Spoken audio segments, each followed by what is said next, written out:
What is going on, everybody? I'm Dr. Luigi, and this is an update video on the UNU Parts Pack, UNU Civilian Pack, and the UNU Military Pack, all in one. Alright, so before getting started, I just want to let you know that I am updating my modded and vanilla server. So if you're interested in playing on a modded or vanilla server, go ahead and hit the link in the description below. Take it to the Discord. It's a good time. People there are cool. Unilee's there, so that's why you know you should be there, because she's the coolest person I know. Anyway, with that little shout out of the way, let's go ahead and get into the update. So I'm not going to go over the UNU Parts Pack specifically, because a lot of the parts that it added are part of a lot of these other stuff that we're going to talk about. So I'll mention them along the way. So first, let's talk about the Civilian Pack. So the only vehicle added to the Civilian Pack in this update is the UNU Mastodon. So this is the very first UNU car back in the day when they purchased a car to fund their research laboratory. You know, it's a nice old car. It's got a new luggage type, a trunk on the back, and so that will fit with any other luggage compartment slot. You know, the trunks of vehicles, whatever. So it's a new luggage type that fits with this car. Also added vintage wheels. So these are standard size wheels. They're compatible on any vehicle that uses standard wheels. And of course, you know, you gotta have a vintage car, you gotta have vintage wheels. And finally, the new part added along with this vehicle is the i4 engine. So it's just a standard inline 4-cylinder engine. Perfect for this car, perfect for a lot of cars. I think I'm gonna probably use that a lot, especially when I make more compact cars. So that's pretty much everything to do with the Mastodon. You know, it's got 2 gauge slots and, you know, just a solid little car. The main thing added to the UNU Civilian Pack are these new trains. So there's an 040, nice little shunter, switcher type deal, steam train. This is the first steam train that I've ever made, so I think it turned out pretty well. This is the UNU Locomotive Type A. And then the Type A tender as well, because every steam train needs a tender. And then we've also got a 060. Uses the same tender. This is the Type B. And this showcases one of the main things that I'm changing about immersive railroading, is my textures. So right now it's only applicable to the old school trains that I just released, but I do plan on updating my old textures as well. These come with 4 texture variants, so a nice default texture for people who don't want to run around with weirdly colored trains. Then of course we got an UNU texture, because UNU is life, nice blackthorn texture, and then finally a moon-inspired texture. Other rolling stock that were added in alongside this steam train, you got a nice old 2-axle flatbed. And then you also have the same 2-axle flatbed with the UNU Mastodon on it. So this totally completes the look of an old school vintage town. You know, getting the cars delivered by train. The car is just sitting on there. I might add wheel straps in the future. The UNU Mastodon comes in 8 colors, and so all 8 colors are on the flatbed. So there's a couple of those. A box car, again with the default texture of the treated wood, and the 4 different texture variants. I really like how the blackthorn texture looks. I think it's really cool. And all these train cars also exemplify a new shading, like gradient technique I'm trying to do. So you see it on sort of the edge of the roof and stuff, trying to make my textures look a little cooler. Then we've got the log car, and of course they fill up as you fill up the inventory. So this one's completely full, that one's completely empty. Then finally a nice little freight caboose, and so the texture variants on this just change the text that's on there. This has a nice detailed interior. It's got a stove left over from an old caboose I made for Rails of War way back when, like 2015. And then, you know, a nice desk, you know, cool little interior. So that's everything that was added to the Civilian Pack. You know, a whole bunch of new train stuff, the 1 new car. It's pretty cool. Yeah, you should download it. Also, you know, a lot of bug fixes and little things like that. Let's see if I missed anything. No, pretty much. The one other thing is the treads. So Don Bruce changed how the treads work in MTS. So now the tread parts are going to be in the UNU Civilian Pack, or UNU Parts Pack. And those are going to be right here. And so the snowmobile uses, you know, the small treads. But other than that, you know, nothing's changed with the snowmobile. Just the part is located in a different spot. Next up is the military pack. And so this got the biggest update because I added a bunch of guns. Can't have a military pack without treads and guns. So the treads updated. So the treads are located in the parts pack. They are the standard treads. And that one part is used on the new tracked mule. It's also used on the slug and the panther. So the one tread part goes on all of these. So I guess we'll go ahead and start with the slug stuff. So I updated the slug's hood to work like the proper vintage hood to go along with the new UNU Mastodon. So the hood looks a lot cooler. Let's put that engine back in. And yeah, it's basically exactly like this one, except it's got tank treads. Other than that, it is completely identical. So, it's pretty cool. Everyone loves a good tank tread truck. And then here we've got, of course, the tank. What's really cool is the tank is now functional. So you can actually aim and shoot. It's so cool.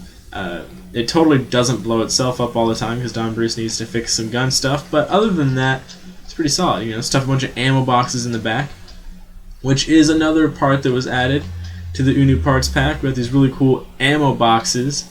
They're basically little crates with the custom type ammo box. Perfect for storing your ammo. So yeah, a bunch of ammo boxes in here. There are two ammo types in the military pack right now. We've got the 50 cal railgun bullet and then the 100 millimeter railgun projectile. So the 100 millimeter is used in the tank as well as the little gun that we'll look at in a sec. And then the UNU Slug got a little update. These hydraulic rams now work properly. So when it's extended, they actually line up with where they're supposed to go.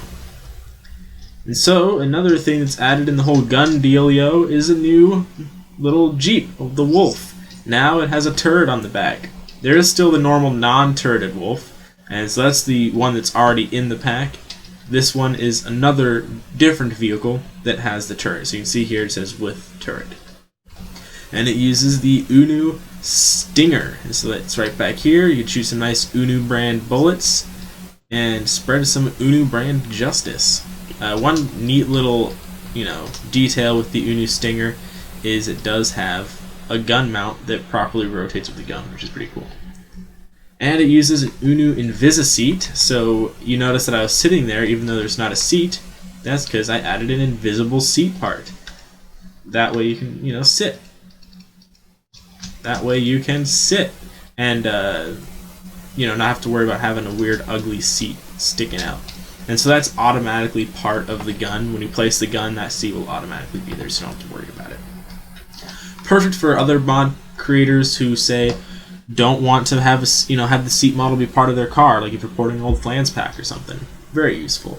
And then what's really cool is if you link up you can link up this little trailer here, and this is the UNU Cicada. So this is like a howitzer type deal. Shoots the same caliber of bullet as the tank, and you can tow it behind either of the Jeeps. You just sit here and shoot stuff. You got a nice little ammo box right behind you to store all the ammo. Pretty solid little thing. And so one of the other things that was added to the military pack are these new camo wheels. So both the standard wheel that's used on the Jeep and the truck wheel that's used on the mule have camo versions now. And so you have a desert wheel and a winter wheel. These don't pull from the vehicle texture, so they can be used on any vehicle, and you can mix and match them if you feel so inclined. And of course, the UNU parts pack wheels work just as well. And so finally, one of the last things added to the military pack is how I did the canvas system. So for those of you who've played with the pack before, you'll remember that I had these little canvas parts, and there was one for each color for each vehicle, which meant there were 12 parts altogether because there's 4 variants of each one. So that's a little annoying. Now that Don added the ability to pull part textures from the vehicle, now you don't have to worry about getting the right color. So if you place a canvas part on a mule, it'll always be the right color regardless of what the camo variant is. And of course, the same canvas works on the tracked mule as the wheeled mule. Same thing goes with the trailers. You have the winter one and you've got the desert one. And same thing goes with the little Jeeps. And so before, people were mentioning that they were bummed out that you couldn't link trailers together because I didn't put a controller seat in the mule trailer. But now Don Bruce modified how the trailer linking works. So now you can link multiple trailers, no problem. So if I go ahead and start the engine, you can see we can make our own little road train now. Just what everyone wanted. And so finally, the last thing that's been updated in the UNU Parts Pack, there are a few bug fixes, so the containers no longer crash the game when you place them. Pretty good stuff. And I also added the seatbelt that I accidentally deleted. But one of the biggest changes to the UNU Parts Pack, some of you may remember that I made it Immersive Engineering compatible, so that if you took an UNU part thing, you can use Immersive Engineering parts like steel scaffolding, steel plates, etc. The problem with this was that there were two separate UNU Parts Packs. There was one for vanilla and one for Immersive Engineering. No more! Now, if you install the UNU Parts Pack, it will automatically check if you have Immersive Engineering installed. And if you do, it'll use the Immersive Engineering recipes. So it's all automatic now. It's all 100% Immersive Engineering compatible. And then, of course, these base crafting parts that use Immersive Engineering components can be used in the civilian and military packs, and any other pack that uses UNU parts. They can use these UNU crafting things. And that makes it 100% Immersive Engineering compatible, which is pretty cool. So you don't have to worry about downloading the right one. You don't have to worry about downloading the Immersive Engineering one. You don't have Immersive Engineering, so all the vehicles are super cheap to craft because there's a bunch of missing things. It all just works. And so, with the rising moon, with the UNU moon base on it, I think it's time to wrap up this update. I hope you guys enjoyed this video. Hope you found it useful, and I hope you're hyped for these new updates, because it's a smaller one, mostly bug fixes, getting the treads working, adding guns to the military packs. The military pack is really fleshed out now. Before it was pretty bare bones. It had a tank that didn't really work. Now everything works pretty solid, which is really cool. A new train, a new car, and some new parts. So it's pretty cool. I do want to shout out my Patreon page. I have one patron right now, which is super cool. But I do run a modded server, which isn't free, and these vehicles do take a lot of time to make. So if you want to support what I'm doing, support my server, whatever, you can go and donate on my Patreon page. I'll leave a link in the description. Everyone who donates on there, even if it's just the $5 tier, you do get access to my dev packs. So every time I add something to my packs, while I'm working on it, I'll update my Dropbox so that you can download and test out these guns, the train, the Mastodon, all right when I first add them in. So I've had these trains for a while now before I've released them, so you can be playing with them. So if you're interested in getting early access, you like that kind of thing, definitely think about supporting me on Patreon, because you'll get access to that. Other than that, I do want to also remind you that, as I mentioned at the top of this video, my servers are updating. So if you like playing, apocalyptic, it's not really like factions. It's mostly based on survival and cooperation rather than like PvP. So it's very towny. You can have build railways, all sorts of stuff. It's got immersive engineering, immersive railroading, immersive vehicles. I call it MTS, but it's immersive vehicles now, and all that fun stuff. So definitely check it out. If you're not so into modded, also a vanilla server. Bring friends. Got a great little community. And with that, I'm gonna go ahead and sign off. If you liked this video, please leave a like. That's really cool. If you want to see more, you can subscribe. If you don't like these update videos, go and leave a dislike. I'll probably make them anyway, but hey, I want to hear what you have to say, even if it's bad. You can also leave a comment. That's cool too. Thank you guys so much for watching, and I hope you enjoy this new update. Shoot some people with guns. It's a lot of fun.